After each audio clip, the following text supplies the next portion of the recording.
All right, it is noon. This is what I'm calling day 63 on my adventure from Mexico to Canada. I did just take 11 days off, one of which was planned. So I'm trying to track my actual kind of time on trail plus 0 days. I had 1 0 day plus 10 rehab injury days. But now I have a 44.6 pound backpack on with food and water, about to go back up those 7.5 miles to get back on trail. But first I need to find some rides. I had something lined up and it fell through. And then there was a bus I was gonna take. It's noon right now, there's one at 1 o'clock. And that got full. So now I'm just solo, going to try to find people that will be kind enough to give me a lift. Oh, not going well so far. I've got this 44.6 pound backpack on, standing here watching all these cars go by, trying to hitch by myself, try to change up locations here. I think I've been pretty lucky so far with the hitches. Like, I haven't really had to wait too long. I've heard of people waiting hours and not getting one, or getting one hours later, so we'll see. Finally got a ride from this nice man after about 40 minutes. Oh, just got dropped off. John was kind enough to take me all the way up to the trailhead, so I didn't have to get another hitch, which has been really hard. Super awesome, friendly guy. Wouldn't even accept a little, gas money or anything. Just so nice and helpful. So now I have a 45 pound backpack to carry up 7.5 miles to get over Kearsarge Pass. So even just getting out of the parking lot, already reminded of the awesome views of being out here. Now, I've heard some people I knew that I saw in town, the mosquitoes are absolutely horrible here. This one guy who was almost a hiking pro from Colorado said he almost quit because of how bad the mosquitoes were. So we'll see how this all goes. But about to get back at it. 7.5 miles just to get back on trail. Huge incline. 44.6 pounds on my back, which is probably more than it should be, but whatever. Curious to see how the elevation adjustment is. So I've been living around 4,000 elevation for the last 2 weeks, and now this is gonna take me up to 12 today. So yeah, I'm probably gonna feel that way more than I was before even. Well, unsurprisingly, definitely lost a lot of my conditioning, physical and cardio. So frustrating. Not even half a mile in, I'm exhausted kind of already. I mean, it is very uphill. Got like 3,000 feet or so of uphill. It's just crazy with this weight. But still, a little disappointed, but kind of expected to be this out of practice. Remember seeing the sun all the way down almost 2 weeks ago. So I entered town on a Thursday, and then today's Tuesday, so 2 days from now would be a full 2 weeks. It's so long. Honestly, I was out of the game so much that being back out here doesn't feel familiar. It's more like a memory than a habit. So I kind of feel very neutral right now. So I'm just not in the same shape I was, and there's a monumental task ahead of me still. So I'm not loathing it. I'm also not super thrilled or excited at the moment. I'm sure that'll come with a couple days time. Being straight, my head's just not in the game right now, and I gotta snap out of that quick because I'm about to go through one of the most intense portions of hiking you can really do. And yeah, I'm just not freaking mentally here right now. I need to snap out of it. I need to refine my motivation right now, because it is missing. I said my head's not in it, but I'm paying attention to what I'm doing. It's more like my heart is not in it right now. I'm a mile and a half in, just hit 10,000 feet in elevation. I definitely feel it. Feel a little nauseous, probably from not eating right today. I had enough food to eat on trail, but later start, just with like the logistics of checking out, trying to find a ride, and have like a proper meal.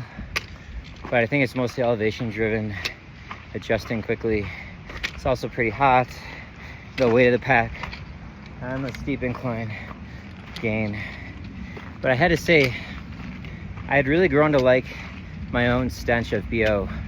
Like, haven't worn deodorant except a few times when I've been in towns. It really wasn't bad. And most other hikers, surprisingly, have not smelled too bad. Nobody said I smelled. I barely smelled any other people.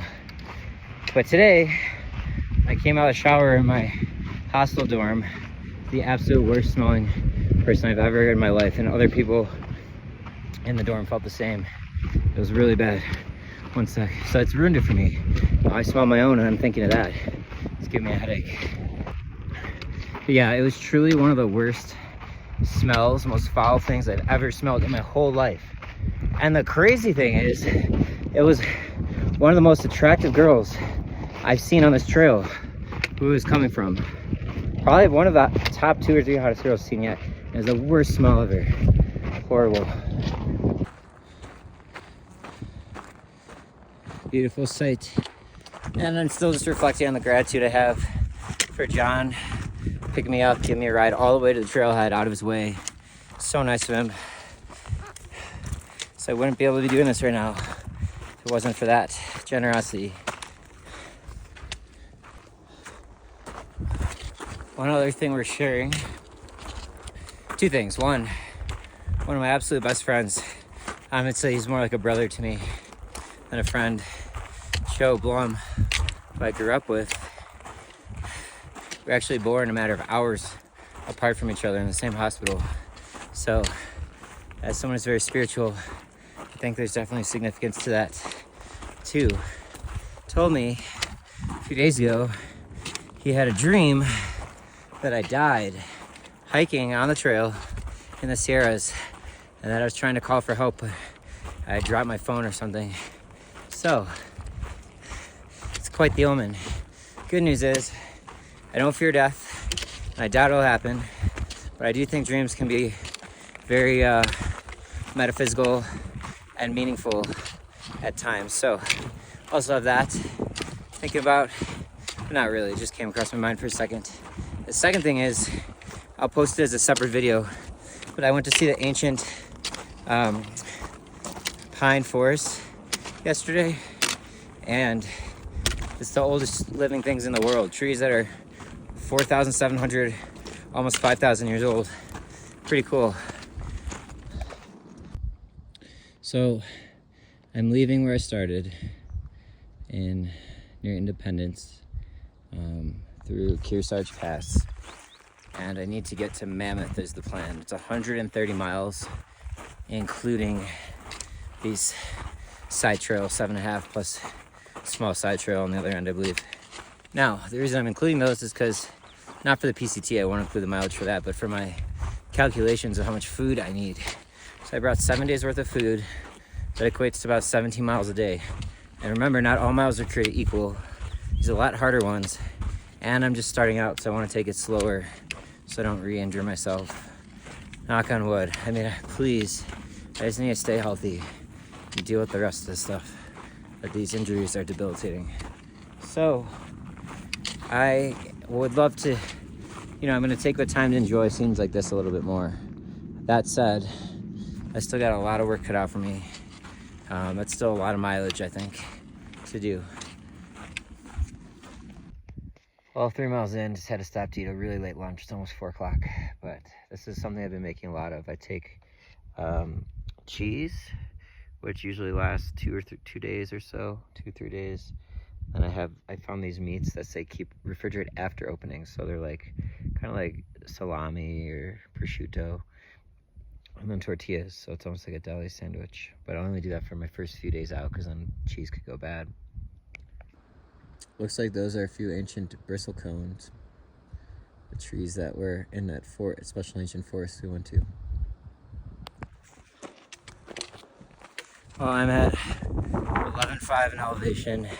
Says my heart rate's at 150, 160. This pack is so heavy. oh, my muscles in my legs, I feel. But it's actually a really nice feeling, like when you lift hard at the gym. That could pose a problem. And then recovery day, like no recovery days, but the next few days. I'm listening to music right now. I actually only have one of my own sets on my phone because I don't have SoundCloud downloads. So I'm listening to that because I saw two people that are hiking the JMT, John Muir Trail, that were listening to, had a speaker out, listening to some good house music, and I talked to them for a bit and it got me wanting to listen myself. In fact, they've been listening to John Summit, Gorgon City, a couple guys who live in Chicago, very big name artists that I've had the pleasure of hanging out with a time or two. Really good guys. So it's cool to hear that because very few people know that scene on this trail. So it got me excited, kind of inspired to start listening. So I'm listening to my opening set for Luca Becchetti, Music is for Lovers. They played at Firehouse in San Diego in November 2023. That was the day after I got back from being stranded in Joshua Tree for 5 days. So there's a little bit of a theme to that in that set. That's all I got to listen to out here. But we're using my coveted battery to help get me up this pass. I'm just getting crushed out here right now. But I mean, I've come up so much with this weight. Just came up to the top of Kearsarge Pass, so making progress. Beautiful.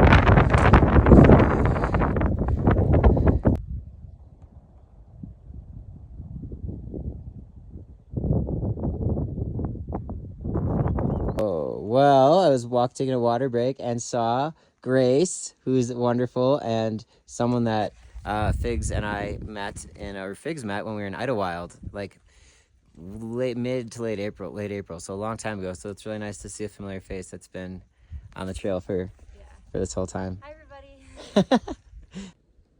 Oh, I hope it comes out. There was just a pika that I was like 2 feet away from. Caught me off guard. They're very rare. In fact, I talked to a guy who saw one. He really came here, wanted to see one, and he told the ranger, "How can I find a pika?" And the ranger just laughed at him. And I was just 2 feet away from one. He's somewhere in the rocks in there.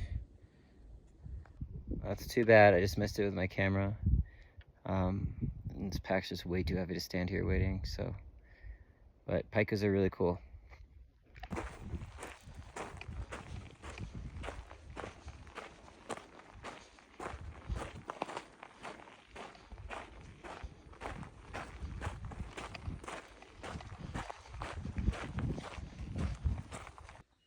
And after 7.5 very painful, frustrating miles, I am finally back on the PCT.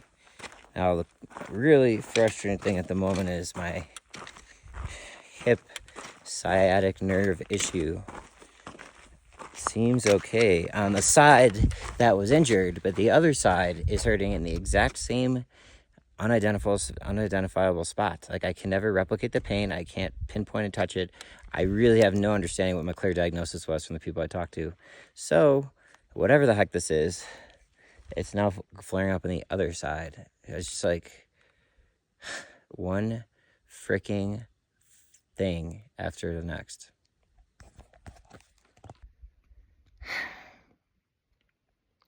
Current mood is I don't want to keep going. Like, not just today, like I'm just like, screw this sucks. Beautiful views, but like freaking in pain all the time, like sucks. Don't want to do it anymore. Which, unfortunately, or fortunately, is why I must keep going. It's half the reason I'm out here. But my body better hold up, god damn it.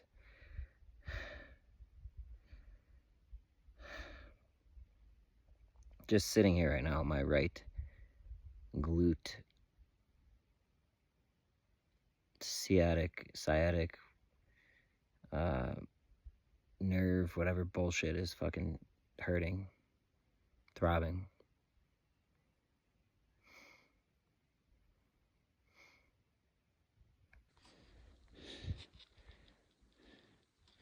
It's a cool valley. The sun's setting. Also, I don't think it's my own BO that I'm not liking. I think the stench of that girl like permeated everywhere. Like someone walked in like minutes later and was like, what the heck? And it had to been a quarter of the strength of smell as it was when she was in there using our sink. I don't even think she was staying in our dorm. But anyways, the smell was so foul. And I think it permeated into my clothes, which I had sitting on a chair next to the shower where I was showering, and the sink was right there. So I'm like walking and getting these nasty ass whiffs, which I haven't had from myself this entire trail. So freaking disgusting. Some of the crankiest, most unpleasant trees I've felt this whole trail. Like I just don't want to do this at all right now.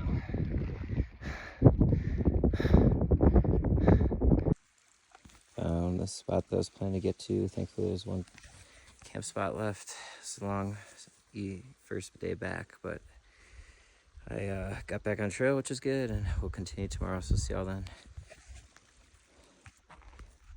Found this spot next to a small creek. This will be home for the night. First time in almost 2 weeks.